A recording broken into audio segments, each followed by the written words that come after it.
Gold क्या अपने 5 लाख की जर्नी के लिए रेडी हो रहा है। और आज के इस वीडियो में मैं कोई फंडामेंटल पॉइंटर से बात नहीं करूंगा कि भैया चाइना बाय कर रहा है, चाइना देखो एक्यूमुलेट कर रहा है, ये सब कुछ बात नहीं। सीधा टेक्निकल्स पे जाएंगे और कुछ डेटा को स्टडी करेंगे, पास में किस तरीके से गोल्ड ने परफॉर्म करा है जो आपके काफी काम आ सकता है। आइए सीधा सीधा टेक्निकल्स के चार्ट मैंने आपके सामने खोल रखा है। ये आप देख सकते हो, ये एक वेज बना हुआ है और एकदम फॉलिंग वेज है और अपने एकदम क्लोजर के पास है। इस वेज में या तो ब्रेकआउट हो सकता है या ब्रेक डाउन हो सकता है और इस ब्रेकआउट या ब्रेक डाउन तक का समय मिड अगस्त का ही है। मतलब मिड अगस्त तक आपको समझ आ जाएगा कि यहां से गोल्ड में एक बड़ी अपमूव आने की एक्सपेक्टेशंस है या फिर डाउन मूव आने की एक्सपेक्टेशंस है। और ये वाला समय इंपॉर्टेंट क्यों है आप उसको भी समझेगा। देखो होता क्या है, जब भी कोई एक रेजिस्टेंस लेवल होता है उसको हम तोड़ने की कोशिश करते हैं तो कितनी बार वो तोड़े कि पक्का निकलने की एक्सपेक्टेशंस होती है। हम कहते हैं 3 से 4 और 5वीं बार एक्सपेक्टेशंस होती है कि 50-60% प्रोबेबिलिटी है, rather 70% प्रोबेबिलिटी है कि वो निकल जाएगा। इन द सेम वे अगर कोई सपोर्ट है, एक बार आपने गेट खोला, 2 बार गेट खोला, तीसरी बार गेट खोला, चौथी 5वीं बार आप एक्सपेक्ट करते हो कि भैया आप गेट खोल के नीचे की साइड चले जाओगे। अगर आप ऊपर की साइड देखोगे तो ये पहला 1 लेवल बना, 2 लेवल बना, 3 लेवल बना, ऑलमोस्ट चौथा भी था। पर अब आप बोल सकते हो कि चौथी बार इसको ब्रेकआउट करने के लिए जाएगा जहां पे probability of breakout actually high होती है। इन दिस सेम वे जो सपोर्ट है, देखो सपोर्ट का लेवल भी बहुत स्मार्टली ये बना है।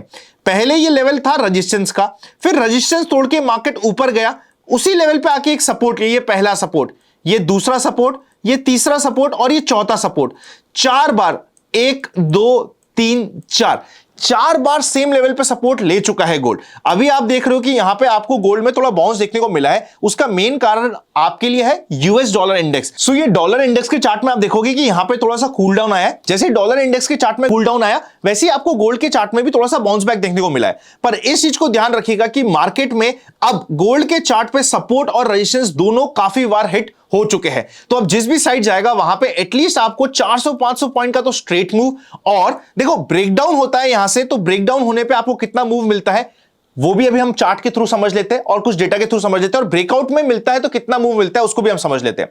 ये मैंने आपके सामने एक बड़ा इंटरेस्टिंग चार्ट है जो प्रेजेंट करा है। इस डेटा को आप चेकआउट करिएगा। इस डेटा में लिखा क्या है, पास्ट में जब जब रैली हुई है गोल्ड में, उस रैली के बाद गोल्ड ने जब अपना टॉप बनाया, सबसे पहले टॉप से 25% डाउन वो कितने समय में आ गया और उसका एक्चुअल बॉटम कम बना, और बॉटम के बाद वापस से लाइफ टाइम हाई और नए हाई की तरफ गोल्ड कब गया, ये सारा का सारा डेटा यहां पे आपको समझ आएगा। तो सबसे पहले इसी डेटा को यहां पे स्टडी करने की कोशिश करते हैं। सबसे पहले आपको 1980s का समय दिख रहा है। 1980s वाला समय गोल्ड का छोड़ देते हैं क्योंकि तो बहुत एक्सट्रीम समय था। इसमें तो 19 साल लग गया था ऑल टाइम हाई आने में। ये तो one of the most extreme समय में से एक था। रीसेंट समय को देखने की स्टार्ट करते हैं। 2008 में क्या था, $1033 पे था गोल्ड। इस लेवल तक पहुंचने से पहले 3 गुना हो चुका था गोल्ड। और जब गोल्ड हुआ, मतलब कि मार्च में एकदम टॉप तक पहुंचा, उसके बाद अगस्त तक, मतलब आने वाले 4 से 5 महीने में गोल्ड रफली 25% डाउन हो चुका था। एक्चुअल बॉटम बनते बनते अक्टूबर 2008, मतलब जब 25% डाउन हुआ, उसके बाद 2-3 महीने और गोल्ड टूटा और यहां पे एक्चुअल बॉटम बना। और एक्चुअल बॉटम में ओवरऑल फॉल 34% का था और उस 34% से फॉल से अपने वापस से हाई पे, मतलब ये 1000 के लेवल पे जाने में 7 महीने लग गए थे मार्केट को। और इस टॉप से टोटल बात करी जाए तो रफली 2 साल की रिकवरी का पीरियड था। इंपॉर्टेंट है। 2011 का पीरियड देखिएगा, 2 पीरियड में स्टडी करता हूं, बाकी मैंने आप सभी के लिए प्रेजेंट करा, आप देख सकते हो। 2011 में क्या हुआ था, $1921 का हाई बना था। हाई बनने से पहले 182% की रैली आ चुकी थी। अप्रैल, मतलब कि 1-1.25 साल लगा के यहां पे मार्केट ने 25% का फॉल दिखाया। पूरा फॉल 46% का था। यूजुअली गोल्ड में जो आप फॉल देखते हो ना, मिनिमम तो मिनिमम 30% का जाता है और मैक्सिमम 70% का जाता है। यूजुअल आपको मिड रेंज मिलती है 40-45% के फॉल की। इस फॉल को वापस से रिकवर होने में 4 साल लग गए थे। मतलब आप ये समझो कि गोल्ड का बॉटम बना है तो अगले 3 महीने में रिकवर होना चाहिए, कोई जरूरी बात नहीं है। अभी क्या हुआ है, 2 महीने के अंदर अंदर गोल्ड, मतलब जैन 2026 में यहां पे बना था 5600 का टॉप, यहां पे 2 महीने में गोल्ड अपना 25% का फॉल दिखा चुका था। विच इज गुड पार्ट कि एक्चुअली जो बॉटम पहला बनना था 25% का, जो तो इजी फॉल होता है, वो तो मार्केट ने सीधा 2 महीने में दिखा दिया। अब आपको ये देखना है कि आज तक 30% का फॉल हो चुका है। मैक्सिमम यहां पे आपको देखना होता है कि नॉर्मल सिचुएशन है 10 से 12% का फॉल। मतलब अगर आप डॉलर के टर्म्स में देखते हो तो रफली आप देख सकते हो कि जहां पे हम खड़े हैं, यहां से अगर आप ये बोलते हो कि $400-500 और नीचे चले जाए, मतलब कि ये $3500 के डॉलर के आसपास चले जाए, वो तो एक ऐसा एरिया हो जाता है जहां पे आपको भर भर के लमसम भी करना होता है, क्योंकि 40% से ज्यादा या 45% से ज्यादा के फॉल हमें देखने को नहीं मिले।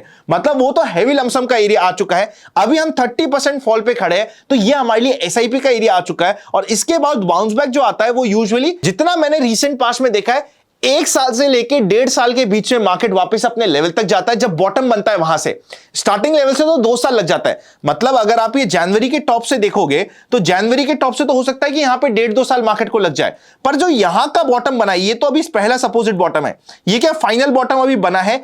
मेरे अकॉर्डिंग अभी इसकी प्रोबेबिलिटी 50-50 होती है। यहां पे एक और सेकंड बॉटम बनता है तो $36 के नीचे कहीं पे भी बने, वो सारा एरिया आपके लिए बहुत ही अट्रैक्टिव एरिया होता है। और उस एरिया में तो आपको हैवी लमसम्स करने का होता है। वो हमें टेक्निकल भी बता रहा है, लेवल्स भी बता रहा है, डेटा भी बता रहा है, जो मैंने आपके सामने प्रेजेंट करा है। पर ऑलरेडी हम लोग अपने टॉप से 30% टूट चुके हैं। तो ये एसआईपी का तो एरिया हो चुका है, बिकॉज एसआईपी आपकी एक ही दिन में नहीं लगती है।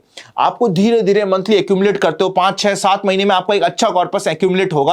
उस समय में आप समझ सकते हो कि अगले 6 से 8 महीने में, बल्कि वैसे देखा जाए तो ये अगस्त तक का समय होता है। अगर सपोज करते हैं अगस्त तक के समय में आपके पास 2 पॉसिबिलिटी होती है। पहली होती है कि यहां पे ये ब्रेक डाउन करे। सपोज करते हैं ये अगस्त में ब्रेक डाउन करता है, एक बार ये नीचे के लेवल पे जाता है। मुझे नहीं लगता कि ब्रेक डाउन करने के बाद ये 2-3 महीने से ज्यादा लेगा। सपोज करते हैं कि 2-3 मैक्सिमम 4-5 महीने ले लिया वर्स्ट केस सिनेरियो, और बॉटम बन के बाउंस बैक करता है। और इस कंप्लीट तामझाम में अपने हाई तक पहुंचने में मार्केट को 1.5 साल लग जाता है। अगर आपने एसआईपी कर रखी है तो 1.5-2 साल आप वेट नहीं करोगे क्या? अगर आपको 2 साल का टाइम होराइजन नहीं है तो आपने एसआईपी करी ही क्यों है? आई होप आप समझ गए हो कि एसआईपी क्यों सही है। सपोज करते मैं यहां पे पूरा लमसम डाल देता हूं, तो यहां पे दिक्कत क्या आ रही है? दिक्कत ये आ रही है कि ये ब्रेकआउट हो रहा है या नहीं हो रहा है, ये कंफर्मेशन नहीं है।